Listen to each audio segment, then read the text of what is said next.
Hello and welcome to this channel. I hope you enjoy the story. I'm going to try and upload each day. Cabin in the Shadows. The bitter winds of November cut through the dense forest as the Johnson family trudged deeper into the woods. Their inheritance, a remote cabin hidden amidst the ancient pines, was now just a few paces away. The atmosphere was thick with a sense of foreboding, and the woods seemed to whisper secrets to those who dared to enter. The Johnsons had received the news of their distant uncle's passing with mixed emotions.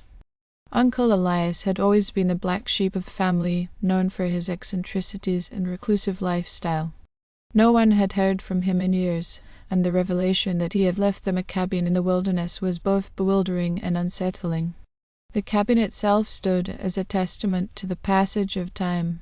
Its time-worn facade and rotting logs bore the scars of countless storms and seasons. Inside, the air was heavy with dust and the lingering scent of aged wood. It was as though time itself had stood still within those walls.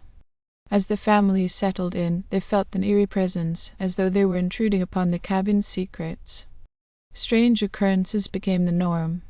Shadows danced on the walls in the dead of night, and whispers echoed through the creaking floorboards. The children claimed to have seen figures in the corners of their eyes, shadowy apparitions that faded away when they turned to look. Eleanor, the family matriarch, decided to delve into the history of the cabin. She discovered that it had once belonged to a family named the Whitmans, who had mysteriously disappeared without a trace decades ago.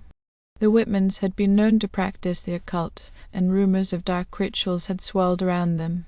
It seemed that the spirits of the Whitmans might still linger in the cabin, tethered to it by some unspeakable force. As the nights grew longer and colder, the Johnsons became increasingly desperate to uncover the truth.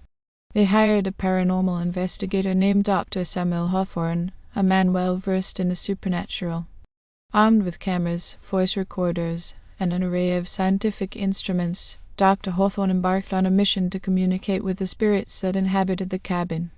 One frigid night, Dr. Hawthorne conducted a séance in the cabin's dimly lit living room.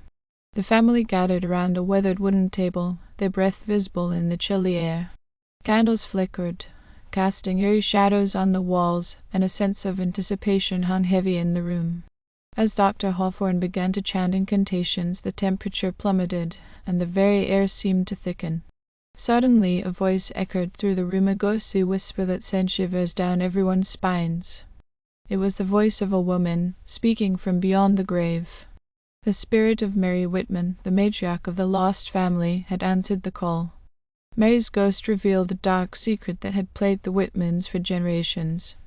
They had made a pact with a malevolent entity in exchange for power and immortality.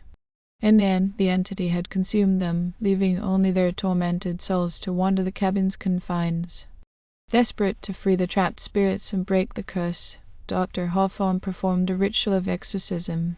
The cabin quaked with fury as the entity fought to retain its grip on the Whitman souls, but in the end the malevolent force was banished and the spirits found peace. The Johnsons, now free from the haunting presence, decided to leave the cabin behind. As they retreated from the woods, the old structure seemed to sigh with relief, its shadowy history fading into obscurity. Years later, the Johnsons would tell the tale of the cabin in the shadows, a place where the past bled into the present, and the restless spirits of the Whitman family had found their long-awaited release from the dark pact that had bound them for so long. It would forever serve as a reminder that some legacies are best left undisturbed, hidden away in the depths of the haunted woods. Thank you for listening. I hope you enjoyed this story. Don't forget to like and subscribe. Thank you.